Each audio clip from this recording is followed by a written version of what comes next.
রাতের হাওয়া বদলেছে, শহরে ফিরছে শীতের আমেজ। নভেম্বরের মাঝামাঝি পেরিয়ে শীতের পারদ একটু একটু করে নামতেই শহরবাসীর মুখে হাসি। শীতের হালকা ছোঁয়া যে মিলছে তা বেশ টের পাওয়া যাচ্ছে। একটু একটু করে প্রত্যেক দিনই তাপমাত্রা নামছে। আলিপুর আবহাওয়া দপ্তর জানিয়েছে, বর্তমানে কলকাতার তাপমাত্রা 20 ডিগ্রির নিচে নেমে গেছে। সোমবার শহরের তাপমাত্রা ছিল 19.3 ডিগ্রি, যা স্বাভাবিকের থেকে প্রায় 2 ডিগ্রি কম। মঙ্গলবার রাতেও তাপমাত্রা আরো কিছুটা নেমেছে। আর বুধবার অর্থাৎ আজও ভোরের বিভিন্ন জায়গায় কুয়াশা দেখা গেছে। অনুভূত হয়েছে ঠান্ডা হাওয়া। শহরের রাস্তাঘাটেও দেখা গেছে শীতের প্রথম ইঙ্গিত। আজকের সর্বোচ্চ তাপমাত্রা থাকতে পারে 28 ডিগ্রি সেলসিয়াস আর সর্বনিম্ন 17 ডিগ্রি সেলসিয়াসের কাছাকাছি।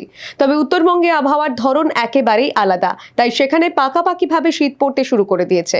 কিন্তু দক্ষিণবঙ্গে তা হতে একটু সময় লাগছে। হাওয়া অফিসের পূর্বাভাস বলছে, আগামী 5 দিন উত্তর ও দক্ষিণবঙ্গে হালকা ঠান্ডার এই পরিবেশই বজায় থাকবে।